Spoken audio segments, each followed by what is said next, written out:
Assalamualaikum warahmatullahi wabarakatuh. Perkenalkan, nama saya Lutfi Latifah. Saya dari Akuntansi Syariah kelas B semester 4. Di sini saya akan mempresentasikan tentang pasar uang dan pasar valuta asing, yang mana terdapat 5 submateri dalam pasar uang dan pasar valuta asing itu sendiri. Yang pertama, yaitu tentang pengertian dan fungsi dari pasar uang dan pasar valuta asing. Yang kedua, yaitu tentang jenis transaksi dalam pasar uang dan pasar valuta asing. Yang ketiga, yaitu instrumen dan indikator dari pasar uang dan pasar valuta asing. Yang keempat, yaitu lembaga yang terlibat. Dan yang kelima, yaitu risiko investasi dan perkembangan dalam pasar uang dan pasar valuta asing. Nah, apa sih pasar uang itu? Pasar uang merupakan suatu pasar yang menyediakan sarana pengalokasian dan pinjaman dana dengan jangka pendek ataupun suatu jangka waktu dalam surat berharga yang diperjualbelikan. Nah, diperjualbelikannya itu kurang lebih dari 1 tahun.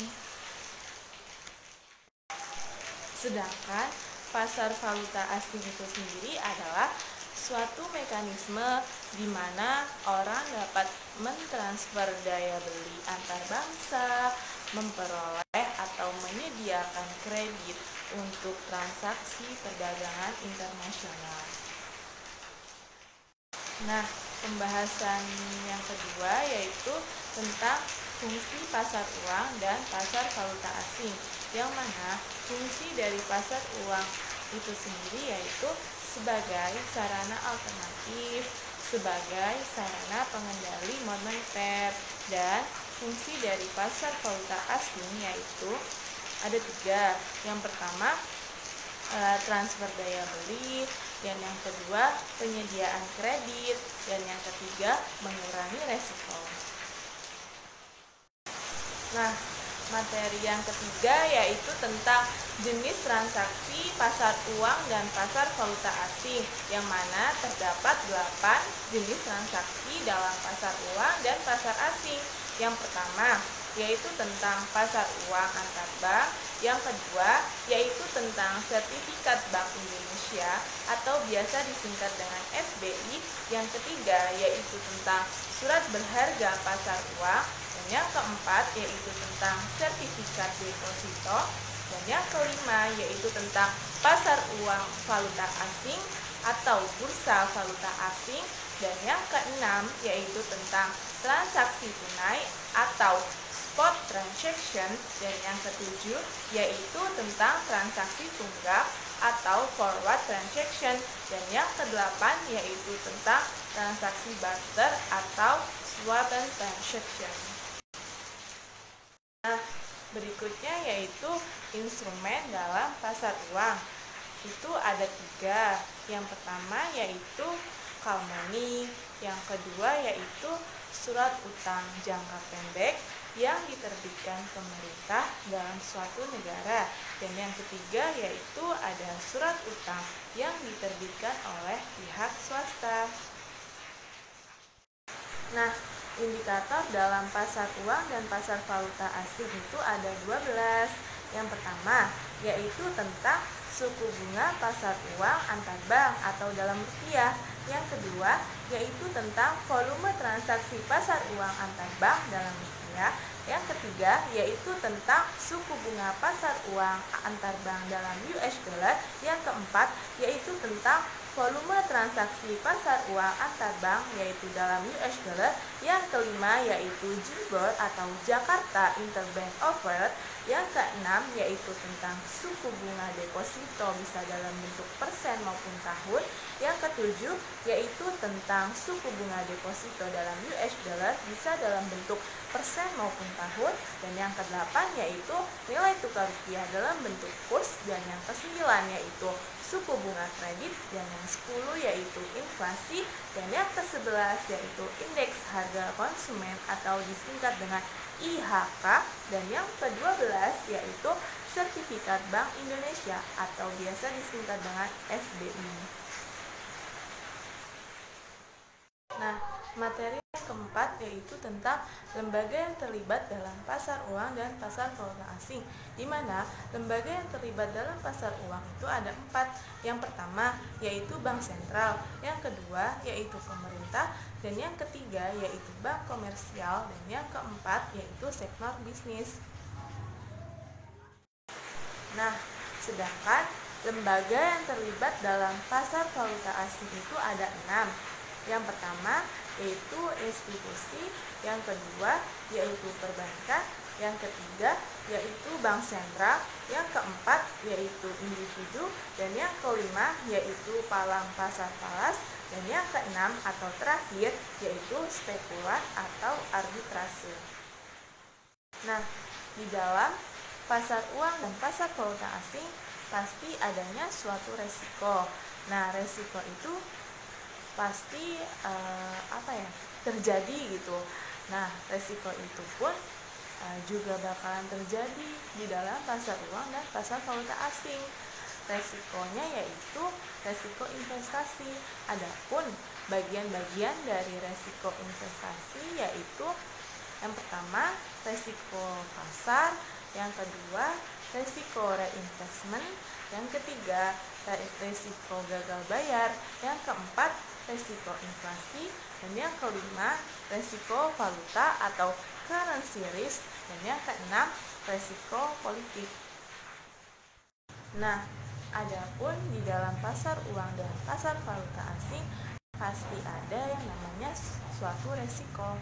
Nah, resiko itu namanya resiko investasi. Adapun bagian-bagian dari resiko investasi itu ada 6.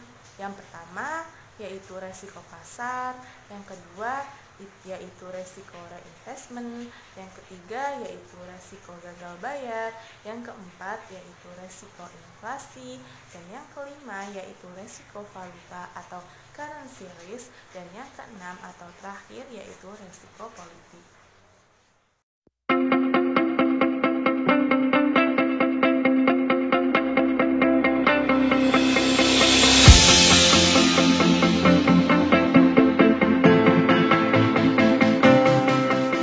Mengapa nilai tukar rupiah bisa menguat atau melemah terhadap mata uang negara lain? Nilai tukar sebuah mata uang pada dasarnya mencerminkan harga dari mata uang tersebut. Pada prinsipnya, nilai tukar ditentukan oleh kebutuhan atau demand dan ketersediaan atau supply antara dua mata uang masing-masing negara, seperti rupiah dan dolar Amerika misalnya. Perbandingan dua mata uang ini biasanya dihitung dalam jumlah satuan atau kurs. Contohnya, 1 dolar Amerika setara dengan Rp13.000. Nilai tukar yang ditentukan oleh pasar akan berubah-ubah nilainya, tergantung pada kebutuhan dan ketersediaan mata uang tersebut. Bila kebutuhan terhadap mata uang asing seperti dolar meningkat, atau yang membeli dolar lebih banyak, maka nilainya akan lebih mahal atau menguat terhadap mata uang rupiah. Demikian pula sebaliknya. Apa yang menyebabkan permintaan mata uang meningkat? Ada banyak sebab. Yang mendasar adalah permintaan mata uang untuk transaksi pembelian barang atau jasa dari luar negeri atau impor dan pembayaran utang luar negeri. Apabila suatu negara lebih banyak mengimpor barang atau jasa daripada memproduksi sendiri, maka negara tersebut akan membutuhkan mata uang asing seperti dolar Amerika lebih banyak untuk membayar kebutuhan itu.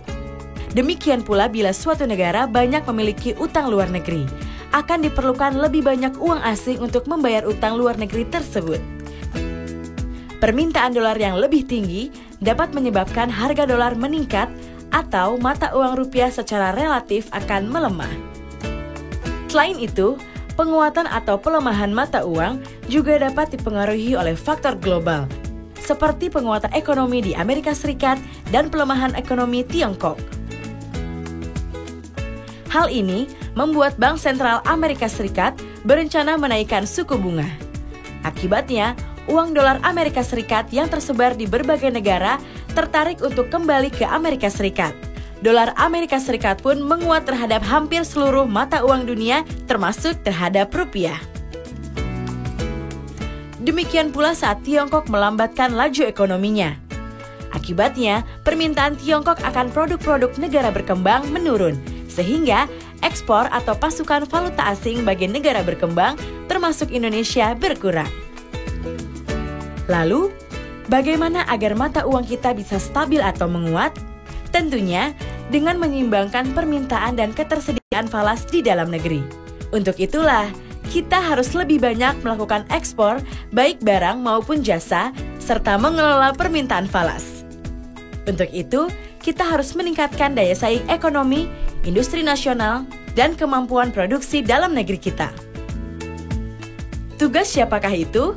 Tugas kita semua. Pemerintah melalui kebijakan di sektor real menambah pasokan falas melalui peningkatan ekspor, daya saing industri nasional, penguatan pendapatan pariwisata, pengiriman tenaga kerja Indonesia yang berkualitas, membangun infrastruktur, dan menghilangkan hambatan yang mengganggu iklim investasi agar sektor usaha semakin produktif. Dan untuk mengurangi tingginya permintaan falas, perlu upaya mengurangi ketergantungan impor dan meningkatkan penggunaan produk dalam negeri. Sementara itu, Bank Indonesia berupaya pula menjaga pasokan dan mengendalikan permintaan falas agar seimbang, yaitu BI melakukan intervensi di pasar falas maupun pasar surat berharga negara. Namun, itu harus dilakukan secara bijaksana.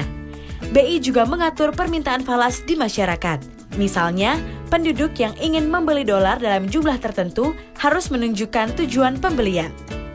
Di sisi lain, dunia usaha dituntut untuk semakin kreatif meningkatkan daya saing, mencari pengganti bahan baku impor yang bisa diproduksi di dalam negeri, serta berhati-hati bila melakukan pinjaman luar negeri. Hal ini akan mengurangi permintaan falas di dalam negeri. Anak muda Indonesia bisa menciptakan beragam produk kreatif, inovatif yang mampu menembus pasar global. Dan tentu, setiap dari kita juga punya peran penting.